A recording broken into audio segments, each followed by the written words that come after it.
আসসালামু আলাইকুম। প্রত্যেকটা ঈদে আমি আসলে নিজের জন্য কিছু কেনাকাটা না করলেও সংসারের জন্য কিছু না কিছু কিনি। তো এবারও তার ব্যতিক্রম ছিল না। যদিও এটা আমি আসলে ঈদের আগেই দেখাতে চেয়েছিলাম, ব্যস্ততার কারণে আর দেখাতে পারিনি।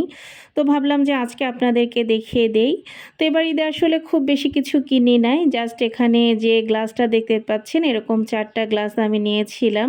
আর আমি আসলে যে বেস্ট বাই থেকে নিয়েছিলাম ওখানে ৪ টা গ্লাসই ছিল, তা না হলে ৬ টাই নিতাম। নেক্সটে অন্য কোনো শোরুম থেকে নিয়ে নিব, সেজন্য এখান থেকে ৪ টাই নিয়েছি এবং এই গ্লাসটা আমার আসলে অনেক দিন থেকেই পছন্দ ছিল।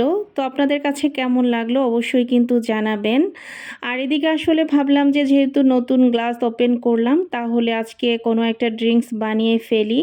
আর এখানে আসলে বেশ কিছুদিন আগেই আমি পানিতে এভাবে পুদিনা পাতা গাছ লাগিয়েছিলাম, তো সেগুলোও বেশ বড় হয়ে গিয়েছিল।